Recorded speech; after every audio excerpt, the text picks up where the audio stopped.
신실하신 하나님, 믿음의 근거, 신실하신 하나님이라는 말씀으로 하나님 말씀 증거하도록 하겠습니다. 우리가 지난주의 말씀에서 이렇게 그대로 연결을 가져오고 이제 이 말씀을 이제 받는 것이 중요합니다. 우리가 앞서 행함을 통해서 의에 이르는 것이 아니고 의롭다 하심을 여겨지는 것이 아니라는 것, 그 다음에 할례를 통해서 의롭다 여겨짐이 아니라는 것, 그것을 우리가 분명히 논증을 했습니다. 그리고 오늘은 그것을 연결시켜서 율법을 통해서 율법을 통해서도 의롭다 여겨지는 것이 아니다라는 것으로 이제 결과적으로 갑니다. 이것을 지금 바울은 이 부분을 가지고 이 유대인들, 특별히 유대인 기독교인들을 지금 설득하고 있는 과정 가운데 있는 거예요. 근데 여기에서 율법을 통해서도 아니다라는 것을 말한 다음에는 그러면 무엇이 우리를 의롭게 하느냐라고 했을 때 그 답을 예수로 방점을 찍는 거예요. 그러니까 우리에게는 의롭다 여겨짐이 필요합니다. 왜 그렇습니까? 구원을 위해서 필요한 거예요. 그래서 우리가 구원받는 죄사함이라는 거예요. 의롭다 여겨진다는 것은 우리가 구원받는 죄사함을 위해서 필요한 겁니다. 그래서 그것이 왜 예수님일 수밖에 없는가? 그걸 지금 사실상 말하기 위해서 지금까지 계속 논증하고 있는 겁니다. 그리고 이후로도 이것을 통해서 나타나는 많은 조직신학적인 이해를 가지고 그것을 계속 증명해내고 있어요. 앞으로도 계속 그 작업들이 이루어질 겁니다. 그 중에서 우리는 일단 앞서 말했듯이 행위로 된 것 아니고 할례로 된 것 아니고 오늘은 뭐라고요? 율법으로 된 것이 아니다. 그걸 지금 얘기하는 겁니다. 그거를 그래서 지난주에 우리가 13절까지 봤지만 오늘 또 13절부터 보는 이유가 그거예요. 지난주에 14절까지 본 이유는 할례를 통해서 된 것이 아니다라는 것과 율법을 통해서 된 것이 아니다라는 게 서로 다른 얘기거나 끊겨지는 얘기가 아니라 어떤 얘기라고요? 연장선상에 있는 거라고요. 그래서 할례를 통해서 되어지는 것이 아니다라는 것이 먼저 있는 겁니다. 할례라는 것 자체는 누구에게 주어진 거냐면 아브라함한테 주어진 거예요. 그리고 할례라는 것은 아브라함이 아직 율법을 받기 전에도 이미 주어진 거예요. 그리고 할례와 아브라함만 보더라도 할례는 아브라함이 믿어서 순종하기 이전에, 순종이 나타나기 이전에 할례가 있었던 것이 아니라 아브라함이 불순종한 이후에 할례를 표징으로 주셨다라는 거예요. 그러니까 시기적으로도 아브라함의 믿음이 할례보다도 먼저입니다. 하물며 아브라함의 믿음은 율법보다는 훨씬 먼저라는 거예요. 그래서 아브라함은 13절의 말씀처럼 아브라함은 이미 율법에 의한 것이 아닐 수밖에 없는 게 하나님께서 아브라함에게 언약하신 그 시기와 우리가 지난주에 할례에 대한 부분을 연대기 가지고 표현을 했잖아요. 아브라함에게 언약을 하신 그 시기와 그 모세 율법이 나오는 모세에게 십계명, 그 우리가 흔히 성문서라고 합니다.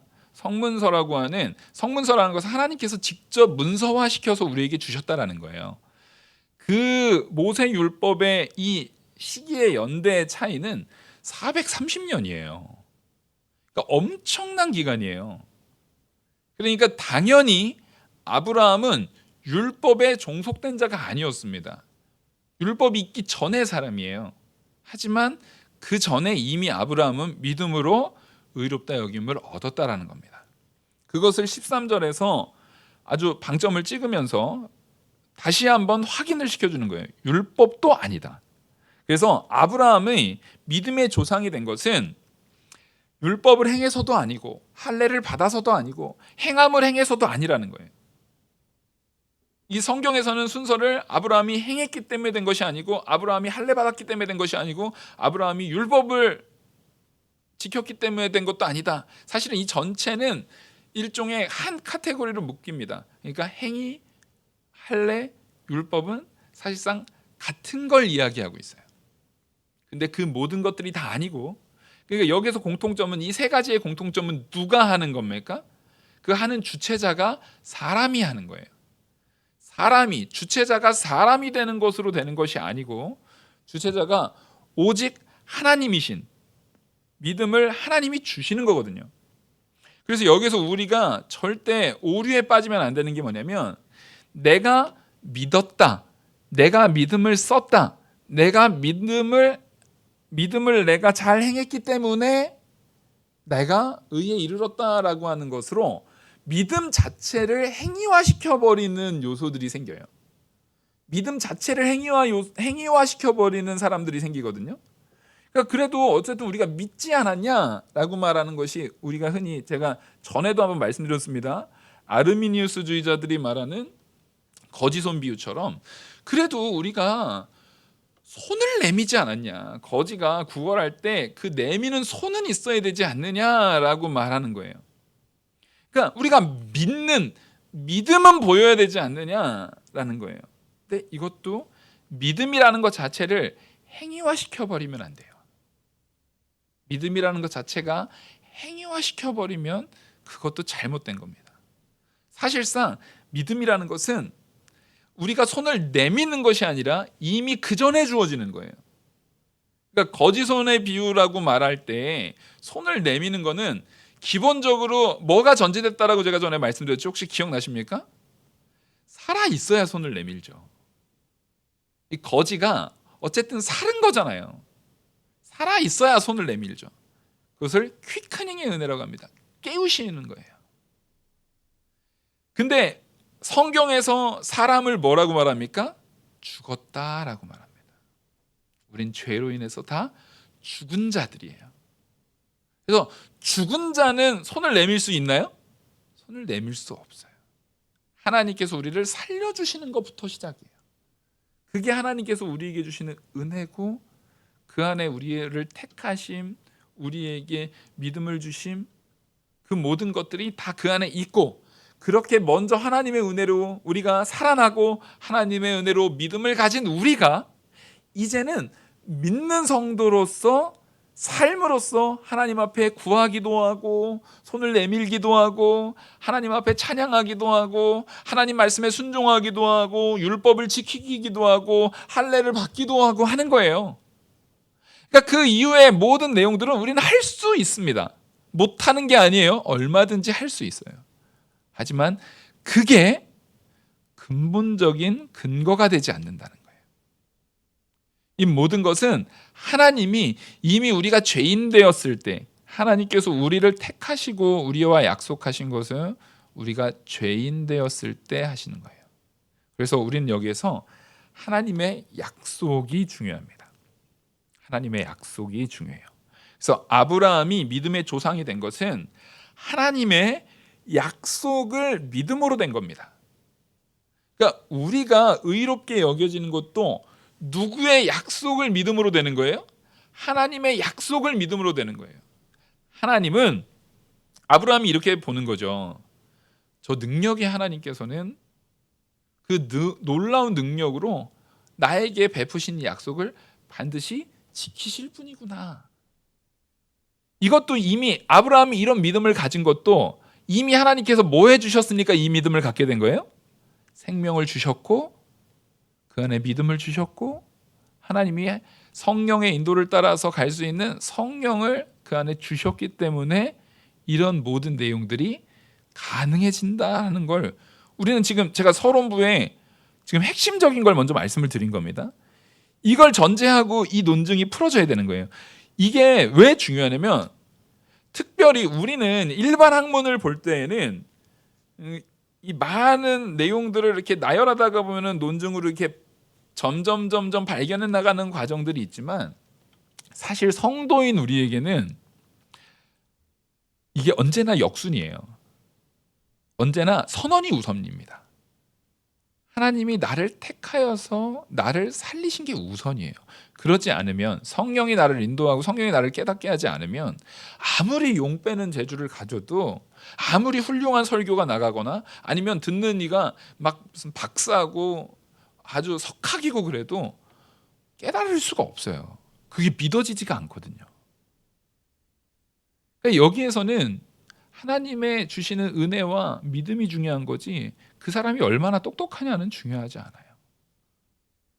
얼마나 훌륭한 설교를 듣느냐보다 진짜 하나님이 내 안에 살아 숨쉬고 있느냐가 이 말씀이 깨달아지는 부분에 있어서는 훨씬 중요한 부분이에요.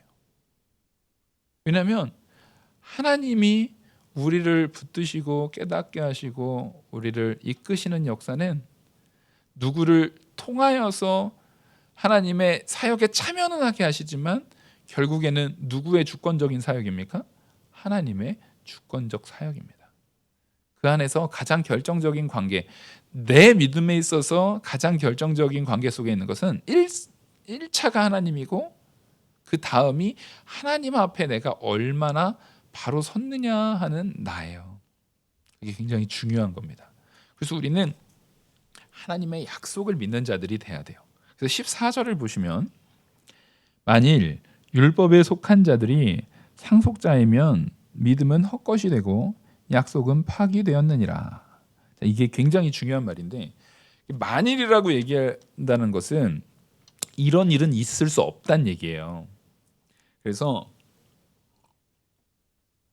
그런 일이 있을 수 없지만 율법에 속한 자는 그러니까 율법으로는 의에 이를 수 없다라고 얘기했어요. 율법에 속한 자로서는 말 그대로 하나님의 약속 안에 그 말씀을 순종할 수 있는 내용이 없다라고 말을 했어요. 그래서 율법에 속한 자가 상속자면 지금 상속자는 오직 믿음으로 되어지는 거거든요. 근데 만약에 율법에 속한 자가 그렇다면 그 믿음은 헛것이 되는데 그리고 약속은 파기되는데 이것은 있을 수 없다라는 얘기라는 거예요. 자, 이 약속은 누가 하신 약속입니까? 이 약속은 하나님이 하신 약속이거든요. 아브라함을 불러서 네가 믿음으로 의에 이르겠다라고 말한 것도 누가 얘기하신 거예요? 하나님이 하신 이야기거든요. 그러니까 믿음을 제시하신 것도 하나님이 하신 것이고 이 약속이라는 것은 아브라함과 맺었던 그 종주권 언약을 얘기하는 겁니다. 짐승을 쪼개놓고 그 사이에 하나님의 불이 지나갔죠. 그걸 얘기하는 거예요. 그럼 그 모든 것이 다 파기되는 것인데 근데 그 종주권 언약의 맹점이 뭐라고 했어요? 이 약속이 지켜지지 않으면 어떻게 된다? 죽는다. 그럼 이 약속이 파기되면 누가 죽는 거예요? 하나님이 죽는 거예요. 너희는 지금 하나님이 죽었다라고 말하는 거냐? 지금 그런 논리를 말하고 있는 겁니다. 그러니까 말도 안 되는 있을 수 없는 거다라고 말하는 거예요. 이것을 우리는 앞서 로마서 3장 20절을 보시겠습니다. 로마서 3장 20절. 그러므로 율법의 행위로 그의 앞에 의롭다 하심을 얻을 육체가 없나니 율법으로는 죄를 깨달음이니라. 율법으로는 그렇게 할 수 있는 육체가 하나도 없다라는 거예요. 그러니까 하나님께서 이 약속을 했는데 율법을 통해서라고 하면은 율법 통해서는 그걸 지킬 사람이 하나도 없으면 이걸 할 수 있는 사람이 하나도 없으면 그 약속은 자동 파기예요, 아니에요? 자동 파기죠. 그래서 이 약속을 이루시는 것은 사람이 이루는 게 아니에요. 이 약속을 이루실 수 있는 것은 사람이 아니라 누가 이루시는 거예요? 하나님이 이루시는 거예요. 그래서 하나님이 지나가신 거예요. 아브라함이 할 수 없어요. 그래서 하나님이 지나가신 거예요. 그래서 15절. 오히려 그 율법은 그럼 우리한테 뭘 드러내냐면 율법은 진노를 이루게 하나니. 자, 율법을 통해서는 하나님의 진노가 이루어집니다. 왜 그러냐면 율법이 없는 곳에는 범법도 없느니라. 굉장히 좀 어려운 문구예요. 이게 이 말이 도대체 뭘 얘기하는 건지 되게 좀 어려워요. 왜 그러냐면 일단 율법은 진노를 이루게 한다는 거예요. 아니 율법이 그럼 나쁜 건가? 율법이 있으면 하나님이 진노가 생기나? 이렇게 생각될 수가 있는데 이게 뭐냐면 율법은 죄인이 율법을 통해서는 우리가 율법의 기능이 몽학선생이라는 기능이 있습니다. 우리를 그리스도에게로 인도하는 거죠. 왜요? 그리스도에게 인도할 때 그 중요한 그 메커니즘이 있습니다. 그 과정이 있어요. 그게 뭐냐? 우리가 죄인인 게 깨달아지는 거예요. 이 죄의 문제를 해결하려니까 반드시 누가 필요하다고 우리를 이끄는 거예요? 그리스도가 필요하다라고 우리를 이끄는 거예요.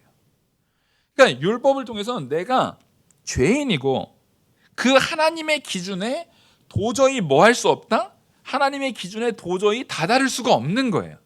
그게 드러나는 겁니다. 율법을 통해서. 율법이 계속 우리에게 주어질 때, 율법이 계속 선포될 때, 난 보면 나는 그걸 전혀 할 수 있는, 전혀 그 율법의 가치에 우리가 전혀 미치지 못하는 거예요. 우리의 무력함을 발견하게 되는 겁니다. 그래서 그 율법을 통해서 우리의 무력함이 드러나는 거예요. 그래서 오히려 율법을 여기서 뭐가 일어난다고요? 범법. 이 범법이라는 것은 파라바시스라는 그 헬라어의 단어를 사용했어요.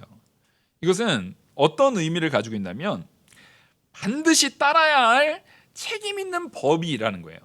반드시 따라야 될 책임 있는 법이 우리에게 주어졌는데, 반드시 따라야 되는 책임 있는 법이 우리에게 주어졌는데 그것을 의도적으로 거부하는 거. 그것을 의도적으로 내가 그것을 행하지 않겠다. 내가 그 의도성을 가지고 그것을 거절하는 것을 범법이라고 말합니다.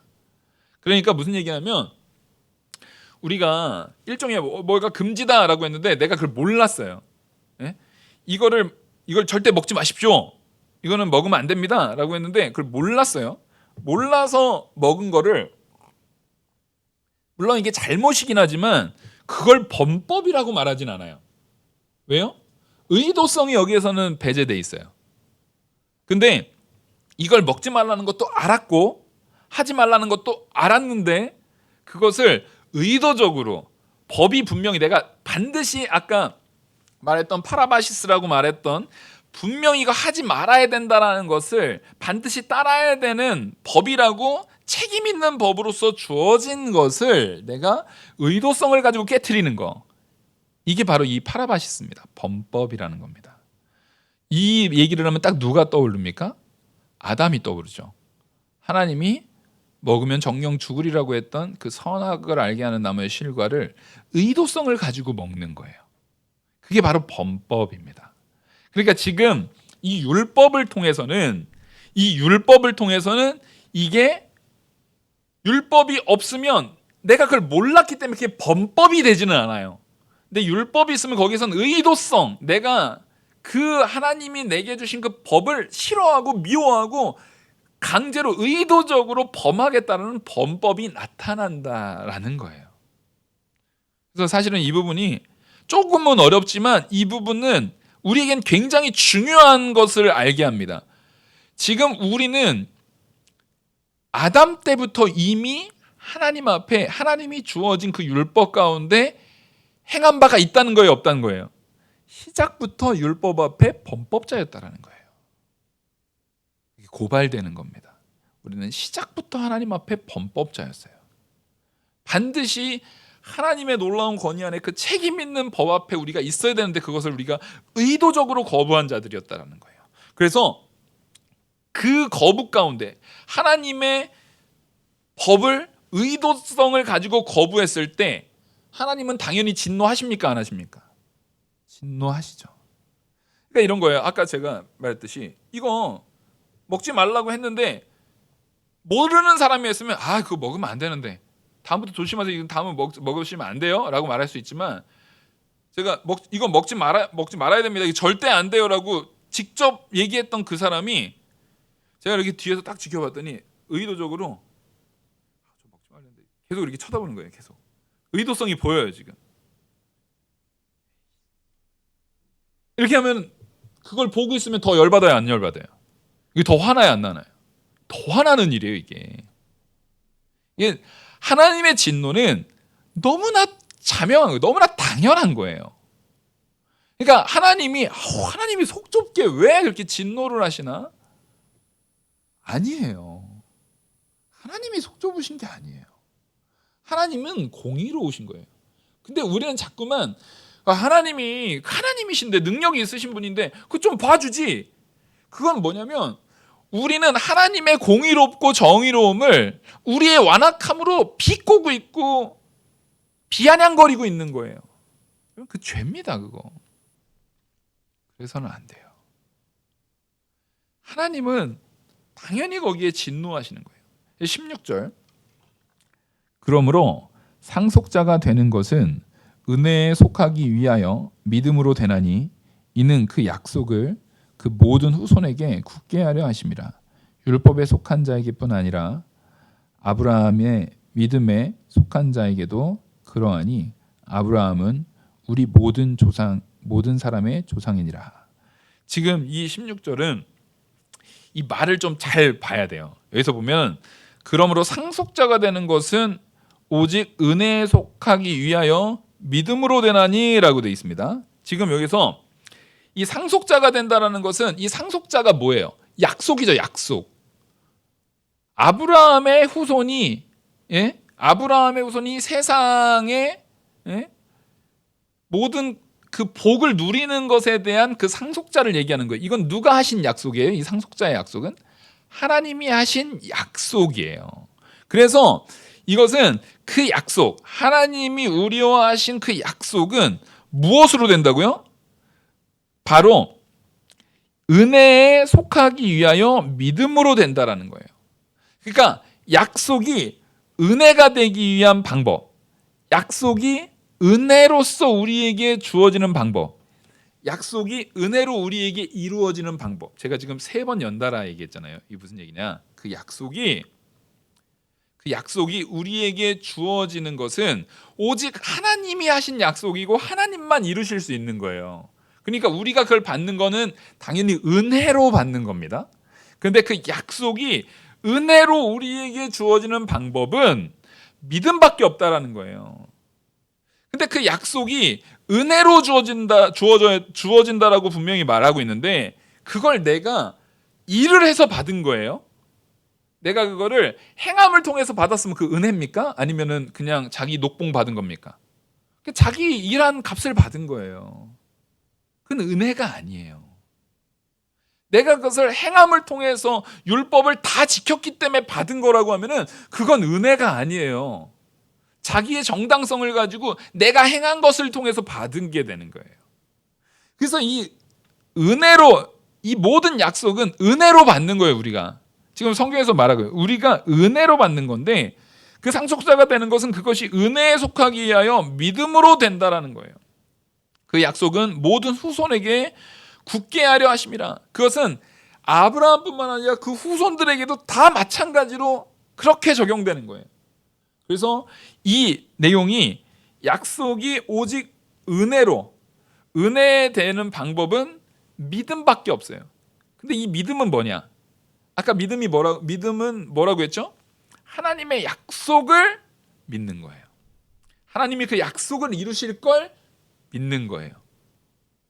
저 하늘의 별과 같이 땅의 모래와 같이 바다의 모래와 같이 그리고 네가 가나안 땅을 차지할 것이고 자손이 번성할 것이고 네가 이 지금 너와 사라를 통해서 자녀가 나아질 것.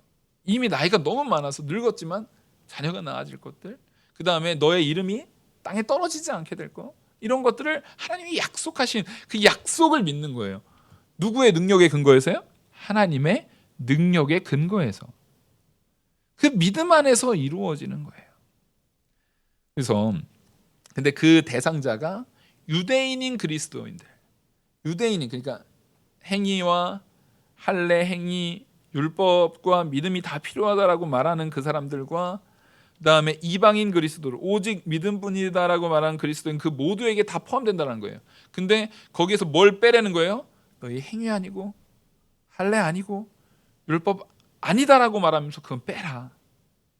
너희들한테 지금 이거를 지금 선언하고 있는 거다라고 지금 말하고 있는 겁니다. 그래서 17절 기록된 바 내가 너를 많은 민족의 조상으로 세웠다 하신 것 같으니 그가 믿은 바 하나님은 죽은 자를 살리시며 없는 것을 있는 것으로 부르시는 이시니라. 여러분 여기서 하나님은 죽은 자를 살리시며 없는 것을 있는 것으로 부르시는 이시니라. 이건 꼭 줄을 쳐놓으셔야 됩니다. 이게 얼마나 중요한 말이냐면 이 부분을 지금 이 17절의 부분을 가지고 뒤에 24절을 다시 한번 논증을 합니다. 이 17절에 그 죽은 자를 살리시는 하나님의 역사 이것을 통해서 뒤에서 다시 예수 그리스도의 우리의 구주 되심에 대한 부분을 논증하는데 가장 중요한 맥락으로서 이걸 사용을 해요. 그래서 이 17절은 우리한테 뭘 시사하는 거냐면 기본적으로 없는 것을 있는 것으로 한다라는 것은 뭡니까? 창조주 하나님을 이야기하는 거예요. 하나님께서 창조주 하나님이시다. 무로부터 창조하시는, 없는 것을 있는 것으로 만드시는 하나님은 창조주 하나님이시다. 그리고 죽은 자를 살리시는 것은 두 가지 의미가 있는데, 1차적으로는 당시에 그 유대교인들의 시각에서는 이교도들을 개종시키는 게 바로 죽은 자를 살리는 것이라고 표현을 했어요. 그 사람들은. 왜냐하면 이교도는 사람이 아니고 말 그대로 죽은 자들이거든요. 그래서 죽은 자를 살린다라는 표현에 가장 당시의 사람들이 주로 가지고 있던 마음가짐은 이교도를 이 유대교로 개종시키면 그게 죽은 자를 살린다라는 관용어구로 그렇게 사용이 됐습니다. 근데 사실은 이것도 있겠지만 이거보다 더 중요한 의미가 뭐겠어요? 죽은 자를 살린다는 게 뭐예요? 예수 그리스도. 예수 그리스도께서 십자가의 죽음 가운데 누구의 죄를 위해서 죽으신 죽음입니까? 나의 죄를 위해서. 나의 죄로 인해서 죽으신 그 죽음 가운데 다시 살리시는 이, 그 하나님을 이야기하는 거예요. 그리고 죽은 자를 살린다라고 할 때 지금의 문맥을 봐야 되잖아요. 지금 맥락은 지금 누구 얘기하고 있는 겁니까? 아브라함 이야기하고 있잖아요. 아브라함을 이야기하는 아브라함의 맥락에서는 뭐예요? 이후에, 그래서 이 부분을 근거로 해서 이후에 19절부터 쭉 이어지는 그 논증들이 있는 거예요. 그래서 이 죽은 자를 살린다라는 것을 이제 아브라함의 맥락에서 보는 거예요. 아브라함의 맥락에서 아브라함이 바랄 수 없는, 18절, 아브라함이 바랄 수 없는 중에 바라고 믿었으니 이는 내 후손이 이 같으리라 하신 말씀대로 많은 민족의 조상이 되게 하려 하심이라. 아브라함이 믿을 수 없는 중에 바랬어요. 이것은 지금 여기 잘 보십시오. 아브라함의 행함이 아니라 하나님의 의도된 뜻이다라는 것이 여기서 분명히 드러나요. 아브라함의 행함이 아니라 하나님의 의도된 뜻입니다. 18절을 우리가 다시 한번 찬찬히 읽어보자고요. 아브라함이 바랄 수 없는 중에 바라고 믿었으니, 자, 분명히 이거는 아브라함이 잘한 거죠. 바랄 수 없는 중에 바라고 믿었어요. 믿음의 조상 다 와요. 훌륭해요. 그렇죠? 바랄 수 없는 걸 바라고 믿었으니까요. 훌륭해요. 근데 이는, 그러면 이 바랄 수 없는 중에 바라고 믿은 것이 뭐냐? 이것은 아브라함이 바랄 수 없는 중에 바라고 믿은 것은 그게 어떻게 된 거냐면, 내 후손이 이같으리라 하신 말씀대로, 자, 내 후손이 이같으리라 하신 말씀은 누가 한 건데요? 하나님이 하신 말씀이거든요. 하나님이 하신 약속이거든요. 말씀대로 많은 민족의 조상이 되게 하려 하심이라. 자, 이 말씀을 하고 이 많은 이들의 조상이 되게 하는 것은 아브라함이 하는 겁니까? 하나님이 하시는 겁니까? 하나님이 하시는 거거든요. 그러니까 지금 아브라함한테 이 믿음을 주신 것도 하나님이고, 아브라함한테 바랄 수 없는 중에 바라는 그 믿음을 주신 것은 하나님의 의도된 사역이라는 거예요. 우린 이 맥락을, 그러니까 신앙생활을 잘하기 위해서는 국어를 잘해야 됩니다. 이 맥락을 잘 이해해야 돼요. 이것은 하나님의 사역이고 하나님의 약속의 성취지 사람의 행함의 성취가 아니라는 거예요. 하나님이 그렇게 모든 민족의 조상이 되고 하나님의 뜻을 성취하기 위해서 아브라함한테 어떤 바랄 수 없는 중에 바라는 믿음을 주신 거예요. 그래서 아브라함을 이 죽은 자를 살리시며 없는 것을 있게 하시는 하나님으로 믿게 하시는 거예요. 그래서 아까 제가 세 가지의 맥락은 얘기했잖아요. 하나님이 창조주 하나님인 것과, 하나님이 그 죽은 자를 살린다라는 게 유대교 전통에서는 이교도를 개종시킨다라는 개념도 얘기를 했고, 그것은 사실상 그거보다는 더 분명한 이 복음적 의미로는 예수 그리스도의 십자가 보혈이라는 것을 말씀을 드렸어요.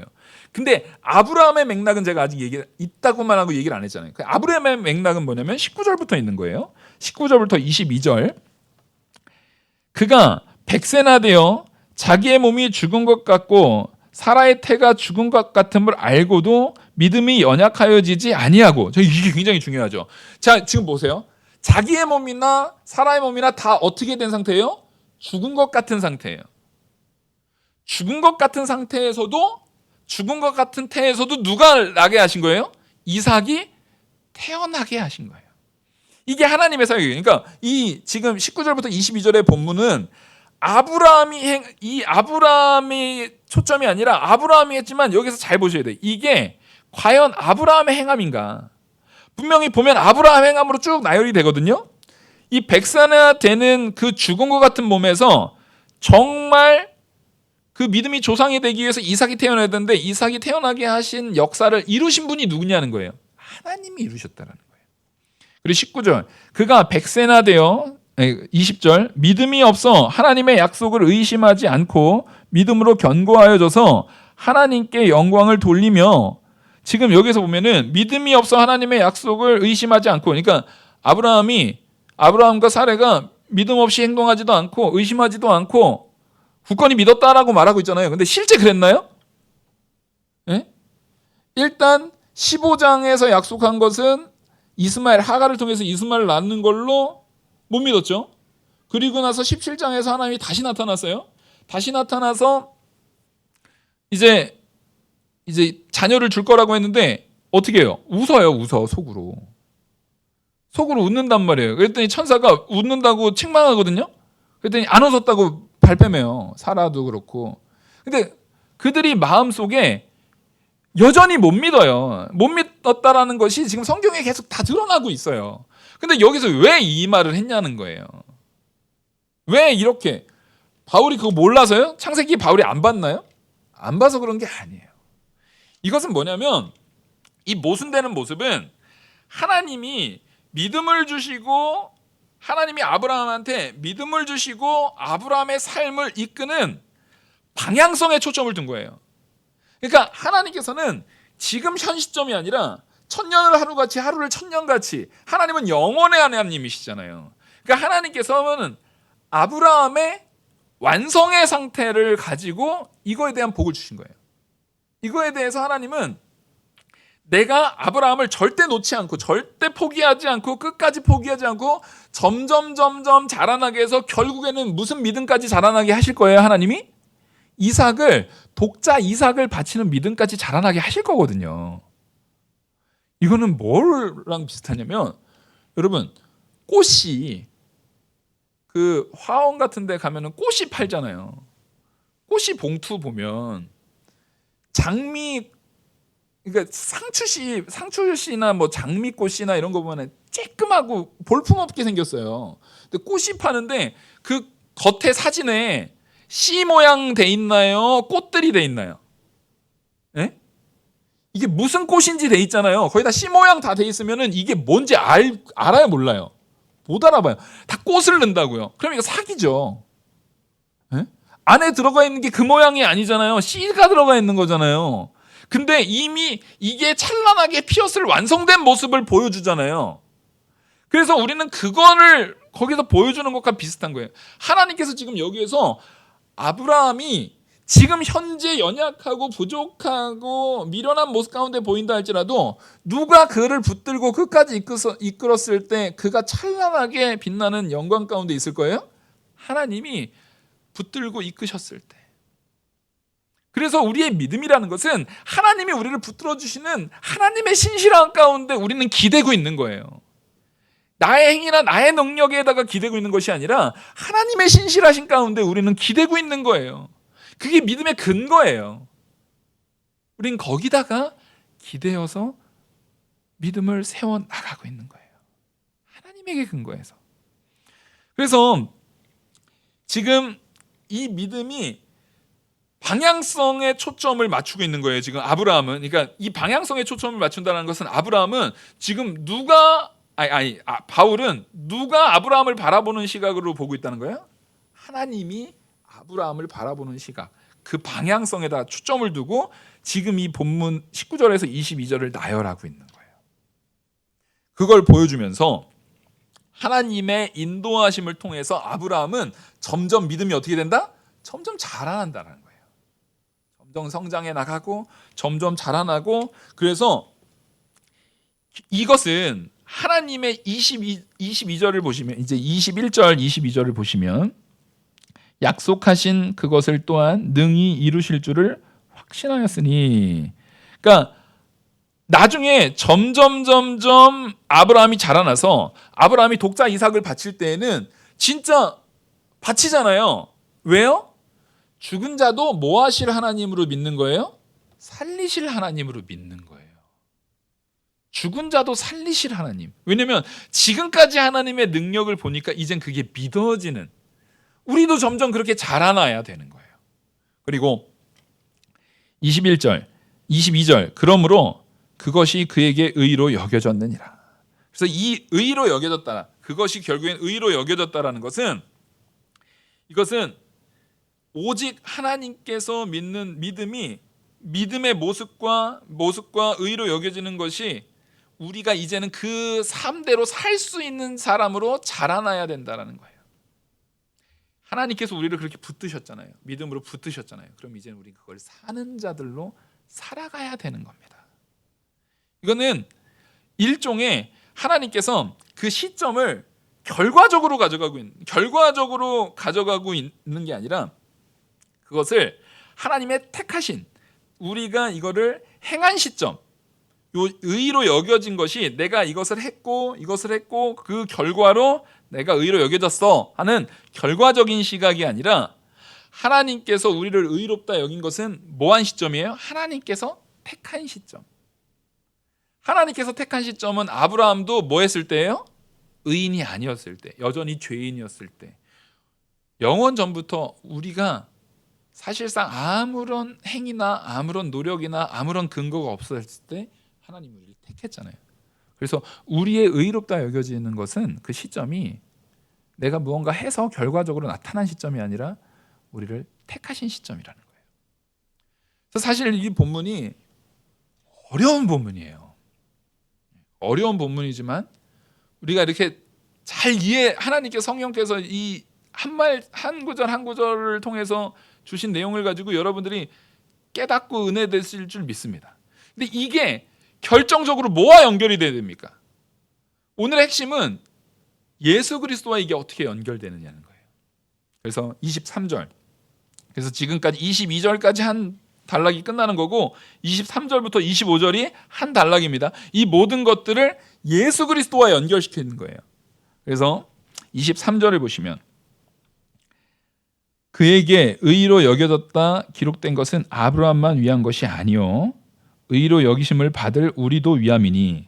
여기서 말하는 건 좀 간단해요. 그 약속과 은혜로 주어지는 믿음은 나를 위한 거예요. 아브라함만 위한 게 아니라 여러분, 우리 각자 자기를 위한 겁니다. 나를 위하신 거예요. 하나님의 은혜예요. 그러니까 이 말씀은 누구한테 하시는 말씀이에요?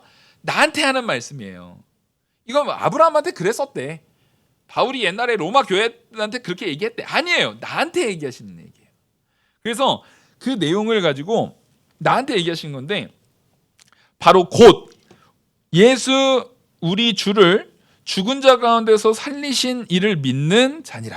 지금 보십시오. 예수님을 죽은 자 가운데서 살리신 이것을 제가 아까 17장의 내용과 연결 지어야 된다라고 말씀을 드렸습니다.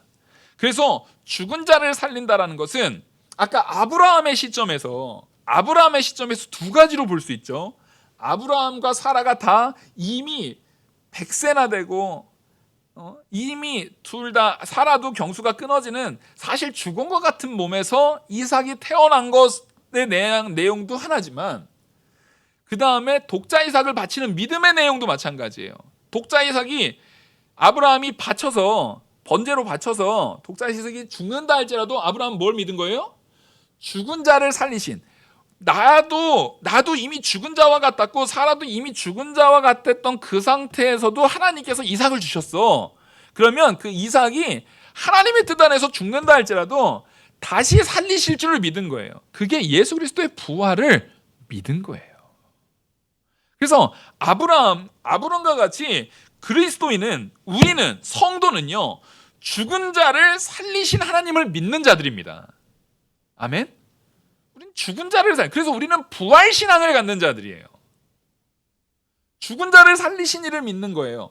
그래서 결국 아브라함은 예수를 죽은 자 가운데서 살리심을 통해서 우리를 구원하실 하나님의 약속을 성취한다는 것을 이미 믿은 거예요, 안 믿은 거예요? 이미 오실 예수 그리스도, 오실 메시아를 믿은 거예요. 그러니까 그러니까 아브라함은 25절의 내용이 바로 그겁니다. 예수는 우리가 범죄한 것 때문에 내어줌이 되고 또한 우리를 의롭다 하시기 위하여 살아나셨느니라. 그러니까 예수 그리스도가 나의 죄로 인해서 내어줘서 십자가에서 죽으셨고 또 그것을 완전히 극복하시고 부활하심으로 우리를 의롭게 하셨다라는 것을 그 예수 그리스도를 누구도 믿은 거예요. 25절에서 증거하고 있는 바울이 고백하고 있는 이 예수 그리스도, 이 부활의 예수 그리스도를 누구도 믿었다고요? 아브라함도 믿었다는 거예요. 그래서 아브라함의 믿음은 결국에는 누구를 믿은 믿음입니까? 예수 그리스도의 부활. 예수 그리스도의 부활을 통해서 예수 그리스도가 우리의 의로움과 예수 그리스도의 의로움과 예수 그리스도의 정당성이 부활을 통해서 드러났거든요. 그게 확증됐거든요. 그게 확증된 그 예수 그리스도와 함께 살리심을 받은 거거든요. 우리는 예수 그리스도와 함께 죽었고 예수 그리스도와 함께 살았느니라 라고 이 로마서 6장 5절에서 우리에게 말하고 있어요. 그것을 지금 확증시키는 거예요. 그것을 아브라함은 믿은 거예요. 그래서 예수 그리스도를 통해서 예수 그리스도의 의로움이 나의 의로움이 되는 거예요. 예수 그리스도의 죽음이 나의 죽음이 되고 예수 그리스도의 살아나심이 나의 살아남심이 됐는데 예수 그리스도의 부활을 통해서 그의 의로움과 그의 정당성이 확증됐잖아요. 근데 그게 누구에게 덧입혀졌다고요? 나한테요. 그래서 예수 그리스도의 부활을 통해서 예수 그리스도의 의의가 확증됐는데 그 부활하신 예수님이 누구와 연합됐어요? 나와 연합됐어요. 나와 함께 하세요. 그래서 예수 그리스도의 의로우심, 그분과 함께 예수 그리스도께서 의로우심이 그분과 함께한 우리가 의롭다 하심을 받는 근거가 되는 거예요. 그러니까 결국 믿음으로 의롭다 여김을 받는다. 우리가 지금 그거 가지고 몇 주 하고 있는 거거든요. 믿음으로 의롭다 여김을 받는다는 것은 그 믿음 이꼴 바로 뭡니까? 예수 그리스도의 십자가 보혈의 구원 사역이라는 겁니다. 아브라함도 바로 그 예수 그리스도의 십자가 보혈의 구원 사역을 믿음으로 의롭다 된 거고 그 우리도 아브라함과 똑같이 그래서 아브라함에게 하신 약속은 아브라함뿐만 아니라 아브라함의 믿음의 조상된 아브라함의 모든 후손들에게 그것이 마찬가지다라고 말하는 이유가 거기에 있는 거예요. 그래서 우리의 믿음으로 의롭다 된다는 것은 우리가 예수 그리스도의 십자가 부활의 사건을 통해서 의롭게 된다는 것이라는 것으로 이것은 정확하게 일치하게 되는 겁니다. 여러분, 우리는 이제 드디어 4장이 끝났어요. 이 4장의 논증을 통해서 믿음으로 의롭다 된다는 것은 예수 그리스도의 십자가의 보혈에 우리를 구원하신 그 구원의 사역, 그 구원의 사역은 오직 하나님이 이루시는 사역입니다.